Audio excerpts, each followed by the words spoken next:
안녕하세요 여러분, 푸드그랑입니다. 이렇게 첫 영상으로 여러분들께 인사드리게 되었습니다. 서론이 길면 재미없으니까 간략하게 저에 대한 소개와 유튜브를 시작한 이유에 대해서 말씀드리고 바로 본론으로 넘어가겠습니다. 저는 현재 식품회사에 다니고 있고요. 대학교 때 식품영양학과를 전공했습니다.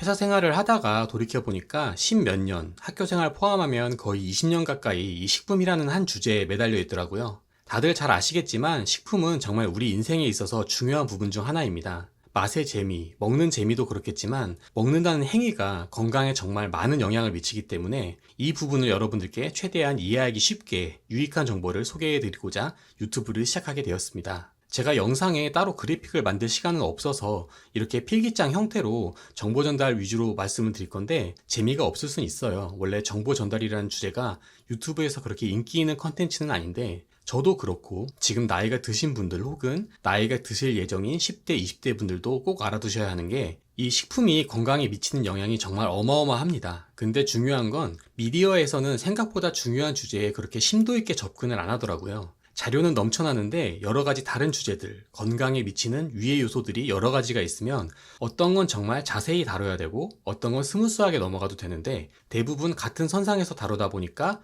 조금 전달력이 떨어진다는 생각도 들었고 제 나름대로 우리 한국인들에게 중요한 부분들 또는 우리 주부님들, 저도 살림을 많이 하는 편인데 이런 부분들에 대해서 좀 집중적으로 다뤄보고자 합니다. 제가 많이 악필인데 이 부분은 어쩔 수가 없어서 따로 만들 시간이 없기 때문에 이렇게 글씨로 진행되는 점 미리 양해 부탁드리겠습니다. 식품에 대해서 평소에 궁금하셨던 점들 국내외 주제 가릴 것 없이 요청해 주시면 정말 심도 있게 다뤄드릴 예정이고요. 미리 말씀드릴 부분이 제 영상에 나오는 내용은 전부 저의 개인적인 견해이기 때문에 사실과 다를 수 있다는 점 미리 양해 말씀 부탁드리겠습니다. 그리고 제가 기업에 다니고 있기 때문에 다소 진행 방향이 기업 친화적으로 진행될 수 있다는 점도 미리 말씀드리겠습니다. 첫 번째 주제인데요. 전통시장과 대형마트 어디에서 사 먹어야 할까입니다. 저희 어머니들은 전통시장에서 주로 많이들 구매하시는데요. 젊은 세대는 아무래도 대형마트를 좀 선호하는 경향이 있습니다. 한국농촌경제연구원에서 2020년도에 발표한 농식품 소비정보 분석사업 통계보고서에 따르면 20대, 30대는 전통시장 이용률이 전체 3에서 4%밖에 안 되는 반면에 50대 이상 분들은 7에서 8% 이상 이용하신다고 하는데요. 거의 2배 정도 차이입니다. 일반적으로 대형마트는 비싸고 전통시장은 싸다는 인식이 있는데요. 그럼 무조건 대형마트가 더 구매에 유리하냐? 저는 그렇게 생각하지 않습니다. 전통시장에서도 분명 경쟁력 있는 품목이 있습니다. 이 부분을 가격과 식품 안전 두 가지 측면에서 한번 살펴보도록 하겠습니다. 모든 식품을 전부 비교해 볼 수는 없고 크게 농산물, 수산물, 축산물 세 분류로 해서 비교를 해볼게요. 농산물을 먼저 살펴볼까요? 모두 국내산 농산물이라고 가정해 보겠습니다. 가격은 당연히 대형마트가 더 비싸겠죠. 고추, 마늘, 배추, 상추, 양파 굉장히 수많은 농산물들이 있을 겁니다. 근데 사실 이 농산물에서 가장 우려가 되는 건 농약이거든요. 잔류 농약이라고 하는데 농산물의 잔류에 있는 농약을 말합니다. 이 잔류 농약은 흐르는 물에 씻으면 70% 이상 제거가 됩니다. 여기에다가 삶고 데쳐서 먹으면 대부분 제거가 된다고 보시면 됩니다. 친환경, 무농약이라고 많이 팔잖아요. 얘네들은 마트에서 일반 농산물보다 비싸게 받아도 됩니다. 왜냐? 그만큼 손이 많이 가기 때문에. 근데 일반 농산물을 대형마트와 전통시장을 비교했을 때 과연 마트에서 더 비싸게 주고 사는 게 유리하냐?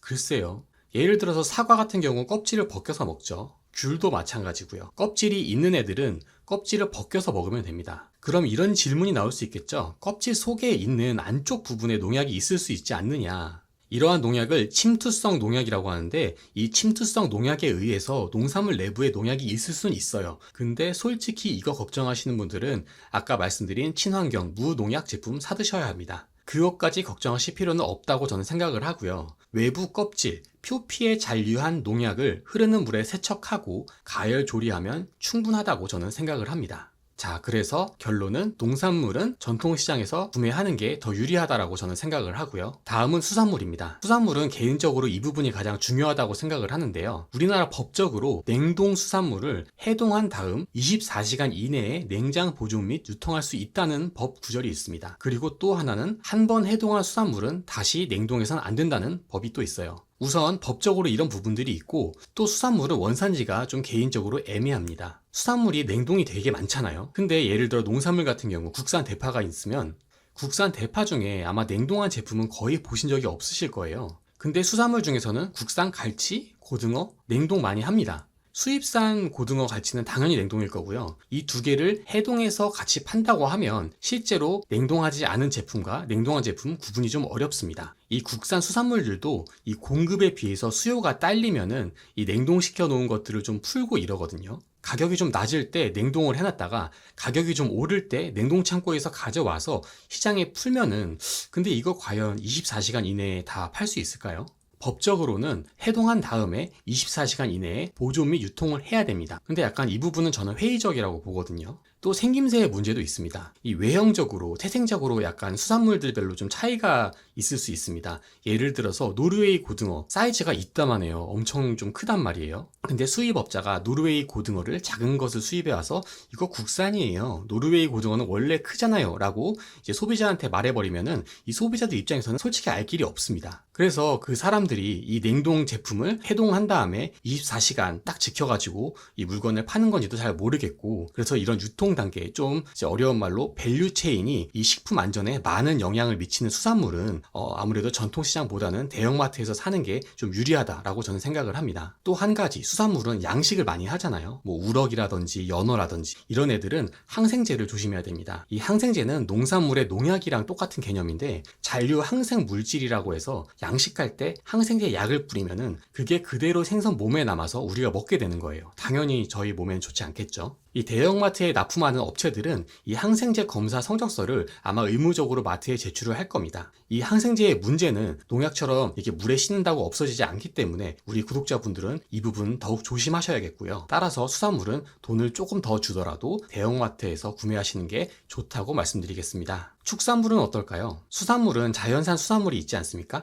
근데 축산물은 자연산이 없어요. 저희가 막 돼지를 산에서 들여서 막 잡고 이러진 않잖아요. 그래서 정부에서 축산물별로 이력 번호를 붙여서 관리를 합니다. 근데 수산물이랑 이 부분을 좀 비교를 해봐야 할 게, 수산물은 이 이력번호 제도가 있긴 하지만 강제가 아니에요. 근데 축산물은 내장, 뼈 이런 부산물들 빼고는 대부분 이 이력번호가 있어야 됩니다. 이 이력번호를 축산물 이력정보라는 어플을 핸드폰에 설치하셔서 번호를 조회하게 되면 이렇게 상세한 내용이 나오는데요. 우리가 먹는 대부분의 축산물은 이 이력번호가 존재한다고 생각하시면 됩니다. 이 정보 안에는 이 해썹 인증 여부도 알 수 있는데요. 이 해썹 마크는 우리나라의 식품안전 관련 인증 마크죠. 그래서 이 축산물이 좀 관리가 잘 된 농장에서 생산이 되는지 여부를 알 수 있고, 기타 여러 가지 대부분의 정보를 다 알 수가 있습니다. 그래서 축산물은 보통 농장에서 길러서 소비자까지 오는 과정을 거치기 때문에 수산물보다는 조금 더 엄격하게 관리가 되고 있다고 생각하시면 될 것 같아요. 그렇다면 전통시장과 대형마트 어디에서 구매하는 게 좋을까? 만약 무항생제가 아닌 일반 축산물을 이제 구매한다고 하면은 저는 어디에서 사 먹든 크게 관계가 없다고 생각을 합니다. 근데 제가 막 청량리 시장 이런 데 가끔은 장을 보러 가는데, 이제 고기 같은 경우는 대형마트랑 전통시장이랑 이 가격적으로 그렇게 큰 차이가 없는 것 같더라고요. 물론 제가 남자라서 장을 잘 못 보는 걸 수도 있는데, 이 대형마트에서도 이것저것 카드 할인에 전단 행사 같은 거 하면은 좀 차이가 가격적으로 별로 없는 것 같아서 저는 그냥 대형마트에서 사 먹습니다. 또 한 가지 말씀드릴 부분은, 전통시장에서 계란을 사시잖아요. 이 계란을 사실 때 보셔야 할 거는 껍데기에 번호가 찍혀 있는지 꼭 보셔야 돼요. 이게 없으면은 법적으로 안 되거든요. 이제 계란 껍질에 막 번호가 쓰여 있을 겁니다. 10자리로. 이런 식으로 이렇게 번호가 쓰여 있는데 앞에 4자리는 산란 일자, 즉 닭이 알을 낳은 날짜고요. 가운데 5자리는 업체 번호, 농장 번호입니다. 그리고 맨 끝자리가 가장 중요한데 1부터 4까지 붙습니다. 1번이 방사사육, 2번이 평사사육, 3번이 개선된 케이지, 4번이 기존 케이지인데, 번호가 낮을수록 닭이 좋은 환경에서 자랐다고 보시면 되는데, 동물도 좋은 환경에서 자랄수록 스트레스를 덜 받기 때문에 1번이 제일 좋은 달걀이라고 보시면 되겠습니다. 그래서 전통시장에서 구매하시던 마트에서 구매하시던 계란 사실 때는 이 끝자리 번호 잘 보시고 구매하시면 도움이 되실 거라고 생각합니다. 오늘은 첫 번째 영상으로 간략하게 전통시장과 대형마트 어디에서 구매하는 것이 더 유리한가 라는 주제에 대해서 한번 알아봤는데요. 사실 이 세부적인 품목별로 따지면 끝이 없습니다.